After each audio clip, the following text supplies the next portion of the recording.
Что посадить на участке, чтобы радовало своим видом долгие годы и не создавало хлопот? Этот вопрос волнует чуть ли не каждого садовода. Для создания красивого сада совсем не обязательно высаживать дорогие и сложные в уходе культуры. Главное– выбрать для растений подходящее место посадки и подобрать к ним соответствующих компаньонов. Ассортимент неприхотливых многолетников просто огромный. Опираясь на собственный опыт, могу сказать, что не стоит покупать все подряд, не изучив заранее растения. Подберите для себя лишь те, которые будут соответствовать вашим климатическим условиям, расположению участка, в притененном или на солнечном месте и кислотности грунта. Ну и, конечно, самое главное, эти растения должны вам нравиться и по возможности не создавать хлопот по уходу.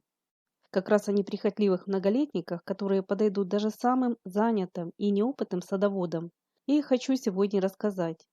Для меня, как и для многих, эти растения оказались настоящей палочкой-выручалочкой.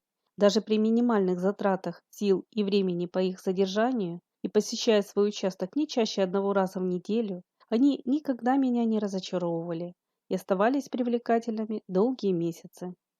Если вы хотите украсить сад россыпью эффектных цветов с июня по сентябрь, обратите внимание на разные виды и сорта колокольчиков.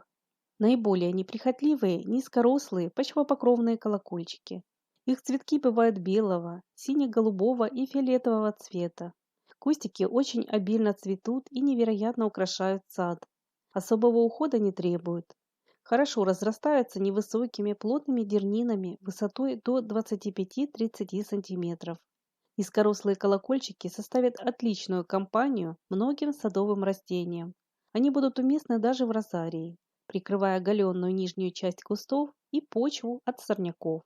По окончанию первой волны цветения растения можно подстричь. Это не только придаст кустикам более аккуратный вид, но и простимулирует их на повторное цветение. Из почвопокровных колокольчиков получаются красивые бордюры, обрамления клумб и садовых дорожек. Место для них лучше выбирать на солнце или в легкой полутени. Для создания сплошного цветочного ковра посадите не менее 9-12 растений на 1 метр квадратной земли. Еще одно почвопокровное растение, которое декоративно в течение всего года, это ацена. Из нее также получаются эффектные сплошные ковры из пестрой листвы и ярких соцветий. Цвет листьев зависит от вида и сорта ацены. К осени в ее цветовой гамме преобладают медные оттенки. Соцветия этого многолетника похожи на небольшие шарики, которые невероятно украшают вечно зеленую ажурную листву. Цветение растянутое, начиная с июля. Плотный покров ацены, благодаря ее стелющимся побегам, с годами хорошо разрастается, не оставляя шансов сорнякам. Это отличное малоуходное растение для заполнения пустующих мест в саду. Ацена засухоустойчивая и вполне сможет расти даже на открытом солнце. Высота ее покрова с цветами составляет от 10 до 30 см. Растение может расти даже на скудном грунте. Частого полива и подкормок не требует. К тому же декоративные листья ацены на зиму не опадают и украшают сад до самого снега. Но стоит иметь в виду, что она не выносит тень и переувлажнение почвы. Требует хороший дренаж. Есть немало многолетних сортов с зимостойкостью до минус 34 градусов. Очень популярный сорт мелколистной ацены– Купфер Теппич, который периодически меняет окраску листьев. В садах с суровыми и бесснежными зимами посадки этого почвопокровника на зиму лучше накрыть лапником или белым агроволокном. А для создания сплошного покрытия на 1 квадратный метр понадобится высадить 10-15 кустиков. Обратите внимание на очень декоративное и востребованное в ландшафтном дизайне растение, как гибискус кленолистный или кислый. Это небольшой полукустарник высотой до 1–1,5 метров, с невероятно эффектной листвой, напоминающей пурпурные восточные клены. По своему характеру неприхотливые и являются многолетником, хотя в садах с морозными зимами не зимует. Но сохранить этот вид гибискуса довольно просто. Его можно выкопать и пересадить на зимовку в контейнер, а можно просто начеренковать для дальнейшего содержания в помещении. Кстати, этот гибискус отлично укореняется. Основная красота растения в его резной свекольного цвета листве. На хорошем освещении Крона этого вида гибискуса будет эффектно переливаться всеми оттенками бордового и красного цвета. А вот в тени его нет смысла сажать. Там его листья будут не такими декоративными. Гибискус кислый еще и цветет. Цветы крупные, до 5-9 см диаметром. Розовые или темно-красные. Раскрывается ненадолго, в конце лета, в сентябре. Но повторюсь, что основная красота этого растения именно в его насыщенной по окраске резной листве. Помимо высокой декоративности, листья еще и съедобные. По вкусу они напоминают щавель. Именно из-за наличия приятной кислинки этот вид и получил свое название. Гибискус кислый будет эффектно контрастировать с более светлыми по окраске, серебристыми или золотистыми растениями. Многие садоводы не представляют свои цветники без душистой лабулярией. В народе ее еще называют однолетним алисумом. Ароматное пышное цветение этого почвопокровника радует до стойких осенних заморозков, но в садах средней полосы лабулярия не зимует. Зато ее зимостойкий родственник под названием алисум скальный хорошо переносит даже морозные зимы. Этот многолетник вырастает объемными кустиками высотой до 30-40 см. Цветение длится в мае-июне. Растение очень эффектно цветет, покрывая всю свою крону многочисленными ароматными соцветиями ярко-желтого цвета. Это совершенно неприхотливый и засухоустойчивый многолетник, который станет расти даже на каменистой и скудной земле. Его не понадобится своевременно поливать, но подтопляемые участки и переизбыток влаги в почве это растение не выносит. Скальный алисум великолепно подходит для южных склонов, каменистых садов, подпорных стенок, альпийских горок, бордюров, переднего плана клумб и самых солнечных мест. Невероятно красивые его пышные шаровидные кустики из россыпи золотистых цветов и сизо-зеленой листвы на контрасте с голубыми и сине-фиолетовыми цветами. Например, компанию к алисуму можно высадить еще один красивый многолетник, с которым справятся даже неопытные садоводы. Называется флокс канадский или растопыренный. Растение относится к полувечно-зеленым почвопокровникам. Цветет флокс канадский около месяца в мае-июне. Его звездчатые цветы примерно 3 см диаметром собраны в рыхлые соцветия. Данный вид флокса хорошо использовать для обрамления цветников и садовых дорожек. Он может расти в полутени и на солнце. Корневая система этого флокса достаточно мощная, разветвленная и хорошо разрастается, что позволяет растению выдерживать временную засуху и морозы. Высота кустиков в период цветения составляет до 30 см. Есть сорта с розовыми, белыми, голубыми и сиреневыми цветками, а также более продолжительным цветением с мая по июль. Флокс растопыренный можно выращивать не только в открытом грунте, но и в контейнере. С ним хорошо сочетаются разные луковичные культуры и декоративно-листные многолетники. Канадский флокс – это один из самых удачных и неприхотливых многолетников для создания цветущих микс-бордеров. Основным уходом можно считать стрижку растения, которую следует проводить по окончанию цветения. В разгар своего цветения очень красиво смотрятся разные виды гвоздик. Особо неприхотливые – почвопокровная гвоздика перистая и гвоздика-травянка. Я не знаю людей, которые бы не справились с этими малоуходными растениями. В моем саду почвопокровная гвоздика растет, можно сказать, сама по себе. Из основного ухода я лишь периодически контролирую разрастание ее плотных вечно зеленых куртин. По окончанию цветения подстригаю. Эти почвопокровники красиво смотрятся даже в холодный сезон, образуя сплошные густые ковры из тонких побегов и сизой листвы.